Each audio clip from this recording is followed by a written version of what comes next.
बानी चेयरमैन पाकिस्तान तहरीक-ए-इंसाफ इमरान खान और बुशरा बीबी की तोशाखाना 2 केसेस में ज़मानतें खारिज हो गई हैं। नैब अदालत ने क्या इसमें प्ली इख्तियार की और उन्होंने क्या जवाज़ घड़ा, उस पर हम बात करने जा रहे हैं आज के प्रोग्राम में। मौलाना फजलुर रहमान साहब ने बिल आखिर हुकूमत को लाल झंडी दिखा दी है और उन्होंने अब ये कहा है कि ये जो असम्बली है ये भी जाली है और वो जो इलेक्शंस हुए वो भी जाली थे। पाकिस्तान में फौरी तौर पे नए इलेक्शंस करवाए जाएं। पाकिस्तान तहरीक इंसाफ के बाद JUI पे दूसरी जमात होगी जिसने पाकिस्तान में नए इंतखाबात का मुतालबा किया है। क्या पाकिस्तान नए इंतखाबात की तरफ जा रहा है या फिर नई हुकूमत बनेगी? शहबाज शरीफ साहब के अलावा और कौन कौन सी ऑप्शंस ऑफ़र की जा चुकी हैं एस्टेब्लिशमेंट को? एक नई CV भी आ गई है, वो CV किसकी है उस पर हम बात करने जा रहे हैं आज के प्रोग्राम में। नाज़रीन, प्रोग्राम का बाकायदा आगाज़ करते हैं। सबसे पहले बानी चेयरमैन पाकिस्तान तहरीक इंसाफ और उनकी बीवी बुशरा बीबी का केस था तोशाखाना 2 का। इसको तोशाखाना 2 इसलिए कहा जा रहा है कि जब ये नैब की तरामीम हुई तो उसके बाद चूँकि वो जो केस है वो नेटवर्थ से कम है, वो 7 करोड़ का केस है, तो इसलिए वो FIA को चला गया है। अब नाज़रीन, FIA ने नैब अदालत में अपने जो सबूत हैं वो पेश किए, जिसके जवाब में जो इमरान खान के वकील हैं सलमान सदर, उन्होंने ये कहा कि ये बिल्कुल वही सारे जवाज़ हैं जो आपने पिछले केस में लगाए थे और ये सारे वही एतराज़ात हैं, चुनाचे इमरान खान और बुशरा बीबी को ज़मानत दे दी जाए। लेकिन ज़ाहिर सी बात है, ये आप मैं हम सब लोग जानते हैं कि ना ही तो नैब आज़ाद है, नैब तो दूसरे लोगों को पकड़ने के लिए आज़ाद है लेकिन खुद अपनी मर्ज़ी के फ़ैसले नहीं कर सकता। सिमिलरली FIA हो गया या इलेक्शन कमीशन ऑफ पाकिस्तान हो गया, ये सारे के सारे इदारे तो सरकारी है ना, सरकार के मोहताज हैं।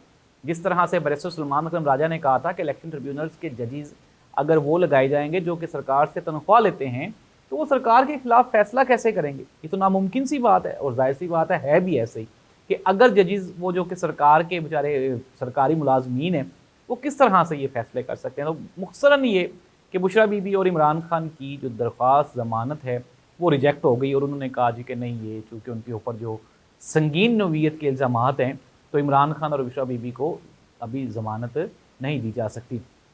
अगर ये ज़मानत हो भी जाती, फॉर एग्ज़ाम्पल आप मान लें, तो क्या इमरान खान ने रिहाई हो जानी थी? बिल्कुल भी नहीं, ये तो है ही नहीं।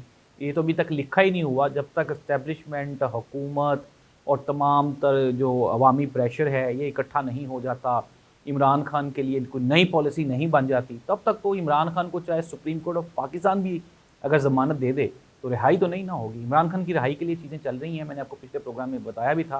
कुछ मुलाकातें भी हुई हैं और कुछ नई चीज़ें जो हैं वो भी डिस्कस हो रही हैं। मौलाना फजलुर रहमान साहब ने पाकिस्तान की सियासत में एक नया तब्दीली का नारा लगाया। उन्होंने कहा जी कि ये असम्बली भी जाली है, ये पूरे का पूरा पार्लियामान भी जाली है, KPK में भी हमारी सीटें ली गई, हमारे इलेक्शन को चुराया गया और अब मरकज़ में भी हमें मजबूर किया जा रहा है। तो हम इस असम्बली को भी नहीं मानते, इस फ्रॉड इलेक्शन को भी नहीं मानते और हमारा ये मुतालबा है कि आप फौरी तौर पे नए इंतखाबात करवाएं पाकिस्तान में। क्या पाकिस्तान में नए इंतखाबात हो सकते हैं?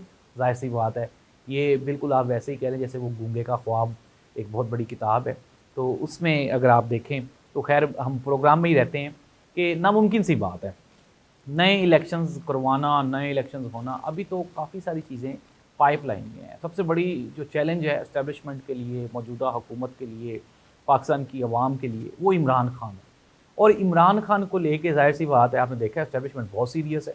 इमरान खान को फिक्स करने के लिए, PTI को फिक्स करने के लिए सारे सोर्सेज इस्तेमाल किए जा रहे हैं, चाहे वो पाकिस्तान हो, चाहे कोई इंटरनेशनल प्लेटफॉर्म हो। लेकिन इमरान खान के खिलाफ कोई भी मौका हुकूमत वक्त हाथ से खाली नहीं जाने देती।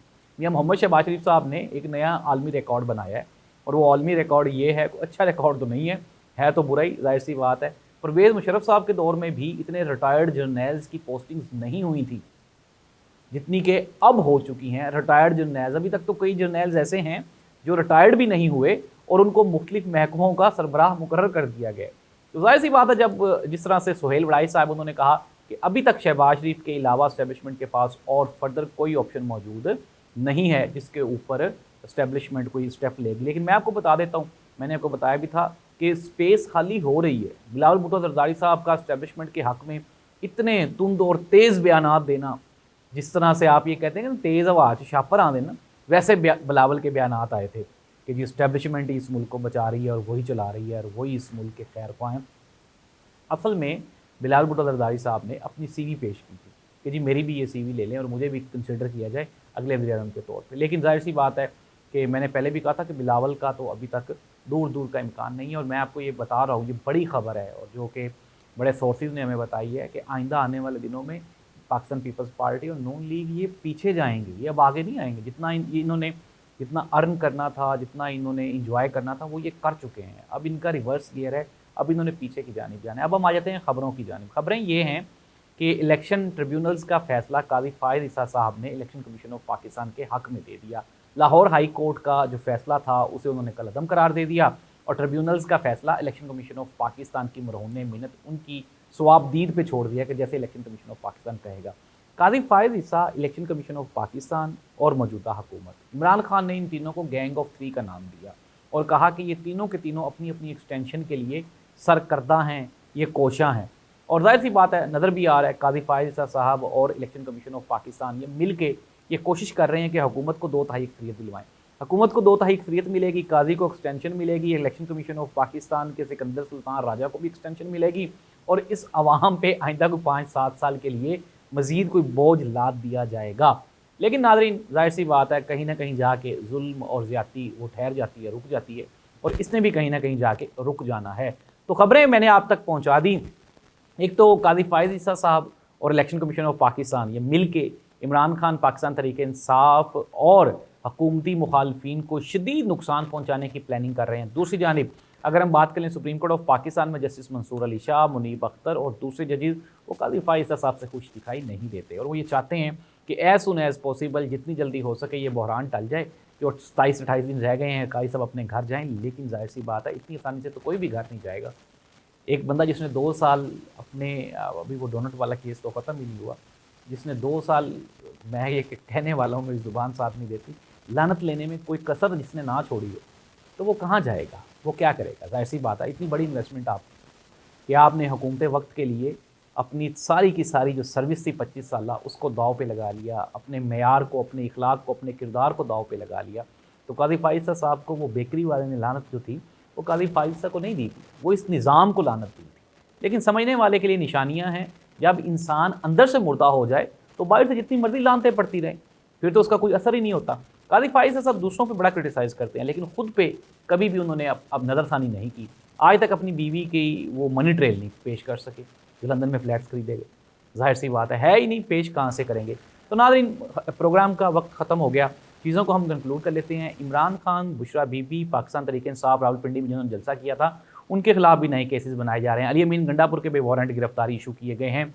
आने वाले दिनों में, चंद दिनों तक, मैं ये बता रहा हूँ आपको, अभी वक्ती तौर पे पाकिस्तान तहरीक इंसाफ का बहरान है, डिक्लाइन है, और ये जो हुकूमत की और इस्टेब्लिशमेंट की मिली भगत है काज़ी फ़ायद ईसा साहब के साथ मिल के, ये अभी कुछ 10 दिन मज़ीद चलने वाली है। फिर उसके बाद आप देखेंगे ये बड़ी खबरें हैं, जब मैंने आपको DGISI की तब्दीली, उसके बाद सुप्रीम कोर्ट ऑफ पाकिस्तान में बड़ी तब्दीली, फिर जो वकला हैं उनकी तहरीक, और ये सारी चीज़ें मिल के आपको मुस्तकबिल में दिखाई देंगी कि ये हुकूमत आहिस्ता आहिस्ता अपनी मौत आप मर जाएगी, और इमरान खान, पाकिस्तान तहरीक इंसाफ और इस अवाम का जो इक़्तिदार है, जो इसका मैंडेट है, वो अवाम को वापस मिलेगा। नाज़रीन, प्रोग्राम को कंक्लूड करते हैं। मसाइल का हल क्या है? मसाइल का हल वही है जो हम बताते हैं, जमहूरियत, डेमोक्रेसी, बातचीत।